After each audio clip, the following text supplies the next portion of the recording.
In 2004, then Illinois Senate candidate Barack Obama delivered the keynote address at the Democratic National Convention in Boston. He spoke about his personal background and about the Democratic Party. Here is that speech in its entirety.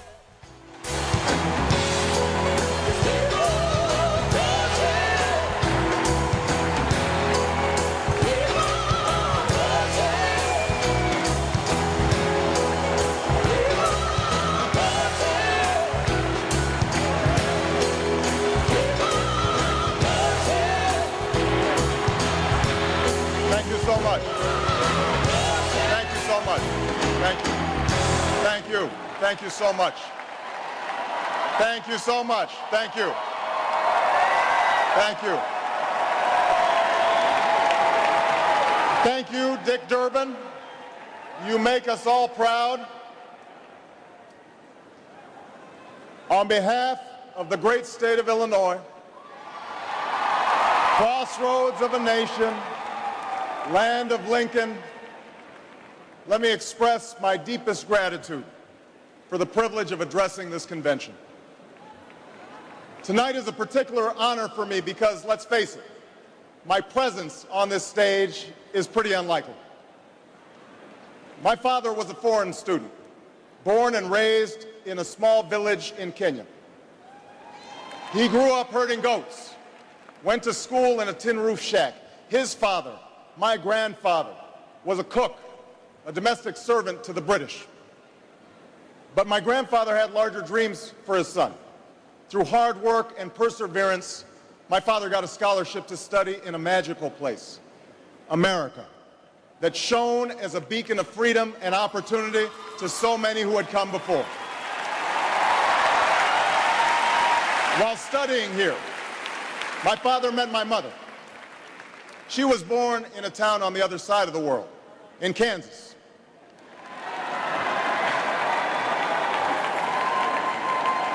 Her father worked on oil rigs and farms through most of the Depression.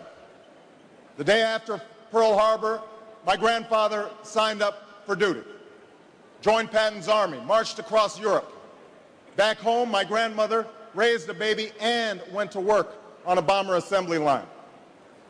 After the war, they studied on the GI Bill, bought a house through FHA, and later moved west, all the way to Hawaii in search of opportunity. And they too had big dreams for their daughter. A common dream born of two continents. My parents shared not only an improbable love, they shared an abiding faith in the possibilities of this nation. They would give me an African name, Barack, or Blessed, believing that in a tolerant America, your name is no barrier to success. They imagined me going to the best schools in the land, even though they weren't rich, because in a generous America, you don't have to be rich to achieve your potential. They're both passed away now. And yet I know that on this night, they look down on me with great pride. They stand here, and I stand here today, grateful for the diversity of my heritage, aware that my parents' dreams live on in my two precious daughters. I stand here knowing that my story is part of the larger American story, that I owe a debt to all of those who came before me, and that in no other country on earth is my story even possible.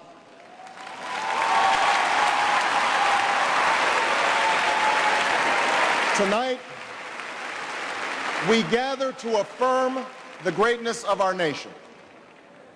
Not because of the height of our skyscrapers or the power of our military or the size of our economy. Our pride is based on a very simple premise, summed up in a declaration made over 200 years ago. We hold these truths to be self-evident, that all men are created equal, that they are endowed by their Creator with certain inalienable rights, that among these are life, liberty, and the pursuit of happiness. That is the true genius of America. A faith in simple dreams, an insistence on small miracles, that we can tuck in our children at night and know that they are fed and clothed and safe from harm. That we can say what we think, write what we think without hearing a sudden knock on the door. That we can have an idea and start our own business without paying a bribe. That we can participate in the political process without fear of retribution, and that our votes will be counted, at least most of the time.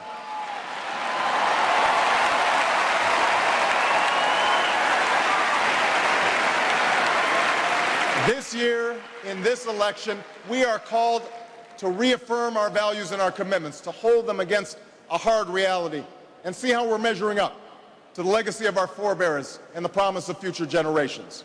And fellow Americans, Democrats, Republicans, Independents, I say to you tonight, we have more work to do. More work to do for the workers I met in Galesburg, Illinois, who are losing their union jobs at the Maytag plant that's moving to Mexico, and now are having to compete with their own children for jobs that pay $7 an hour. More to do for the father that I met who was losing his job and choking back the tears, wondering how he would pay $4,500 a month for the drugs his son needs without the health benefits that he counted on. More to do for the young woman in East St. Louis, and thousands more like her, who has the grades, has the drive, has the will, but doesn't have the money to go to college. Now, don't get me wrong. The people I meet in small towns and big cities, in diners and office parks, they don't expect government to solve all their problems. They know they have to work hard to get ahead, and they want to. Go into the collar counties around Chicago, and people will tell you they don't want their tax money wasted by a welfare agency or by the Pentagon. Go into any inner city neighborhood, and folks will tell you that government alone can't teach our kids to learn. They know that parents have to teach, that children can't achieve unless we raise their expectations and turn off the television sets and eradicate the slander that says a black youth with a book is acting white. They know those things.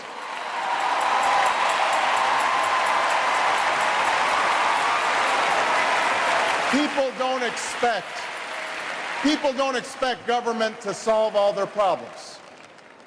But they sense deep in their bones that with just a slight change in priorities, we can make sure that every child in America has a decent shot at life, and that the doors of opportunity remain open to all. They know we can do better, and they want that choice.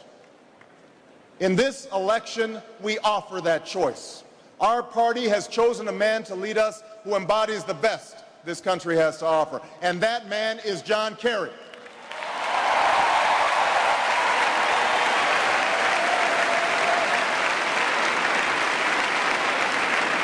John Kerry understands the ideals of community, faith, and service because they've defined his life. From his heroic service to Vietnam, to his years as a prosecutor and lieutenant governor, through 2 decades in the United States Senate, he's devoted himself to this country. Again and again, we've seen him make tough choices when easier ones were available. His values and his record affirm what is best in us. John Kerry believes in an America where hard work is rewarded. So instead of offering tax breaks to companies shipping jobs overseas, he offers them to companies creating jobs here at home. John Kerry believes in an America where all Americans can afford the same health coverage our politicians in Washington have for themselves. John Kerry believes in energy independence, so we aren't held hostage to the profits of oil companies or the sabotage of foreign oil fields. John Kerry believes in the constitutional freedoms that have made our country the envy of the world, and he will never sacrifice our basic liberties, nor use faith as a wedge to divide us.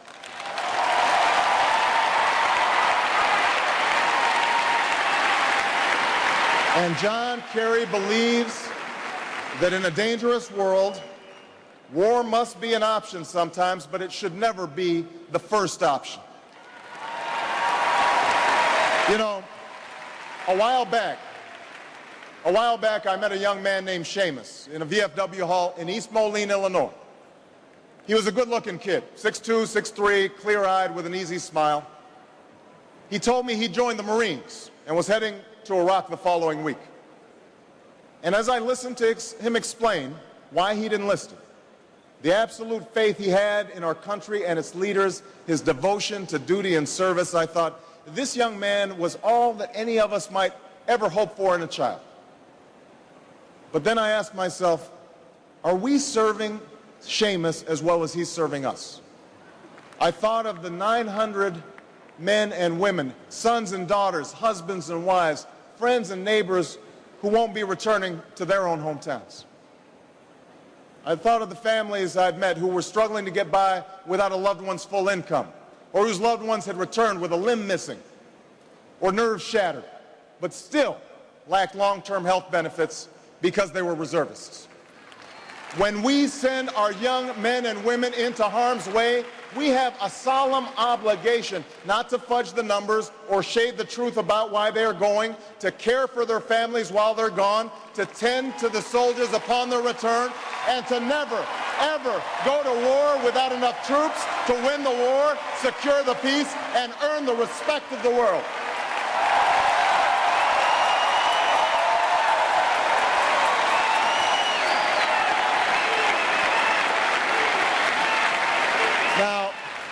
Now let me be clear. Let me be clear. We have real enemies in the world. These enemies must be found, they must be pursued, and they must be defeated. John Kerry knows this.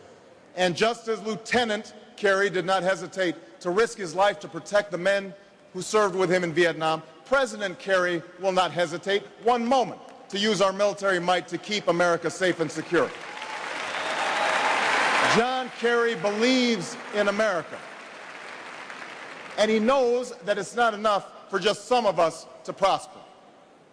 For alongside our famous individualism, there's another ingredient in the American saga, a belief that we're all connected as one people. If there is a child on the south side of Chicago who can't read, that matters to me even if it's not my child. If there's a senior citizen somewhere who can't pay for their prescription drugs and having to choose between medicine and the rent, that makes my life poor even if it's not my grandparent. If there's an Arab American family being rounded up without benefit of an attorney or due process, that threatens my civil liberties.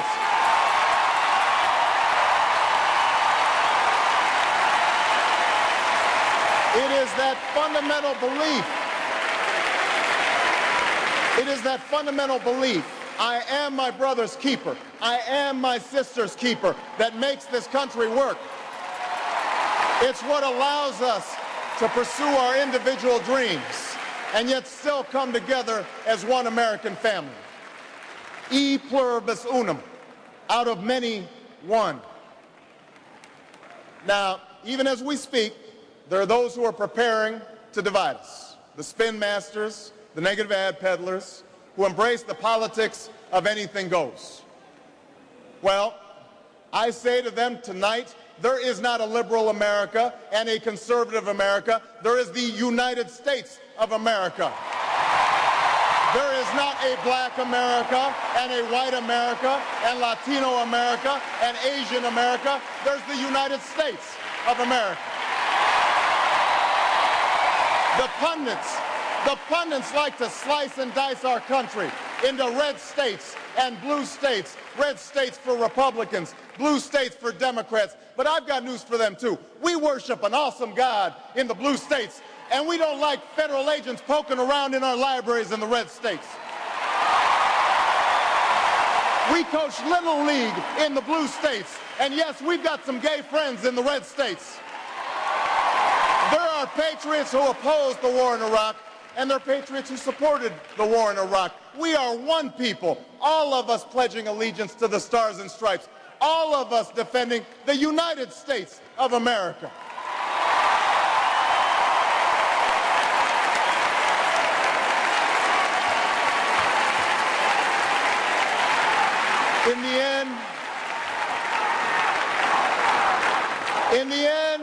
In the end, that's what this election is about.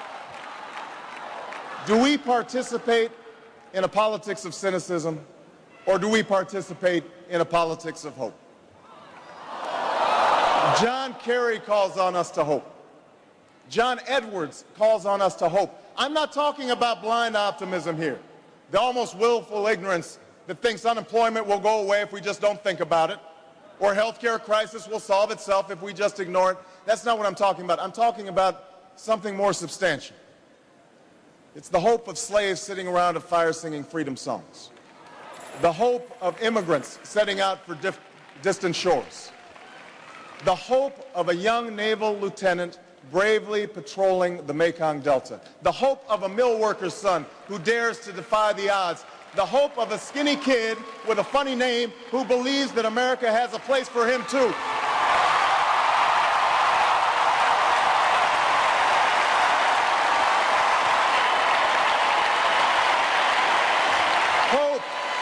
Hope in the face of difficulty. Hope in the face of uncertainty. The audacity of hope. In the end, that is God's greatest gift to us, the bedrock of this nation. A belief in things not seen. A belief that there are better days ahead. I believe that we can give our middle class relief and provide working families with a road to opportunity. I believe we can provide jobs to the jobless, homes to the homeless, and reclaim young people in cities across America from violence and despair. I believe that we have a righteous wind at our backs, and that as we stand on the crossroads of history, we can make the right choices and meet the challenges that face us. America, tonight, if you feel the same energy that I do, if you feel the same urgency that I do, if you feel the same passion that I do, if you feel the same hopefulness that I do, if we do what we must do, then I have no doubt that all across the country, from Florida to Oregon, from Washington to Maine, the people will rise up in November, and John Kerry will be sworn in as president, and John Edwards will be sworn in as vice president, and this country will reclaim its promise, and out of this long political darkness, a brighter day will come. Thank you very much, everybody. God bless you. Thank you.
The Democratic National Committee earlier this week announced that Mark Warner will deliver the keynote address at this year's convention in Denver.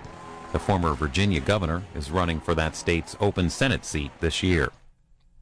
You can follow Campaign 2008 anytime by logging on to our site for politics at cspan.org/politics. There you'll find the latest ads from the presidential and state races, including 2 new ads from Senators Obama and McCain on the economy. Here's a look at those ads.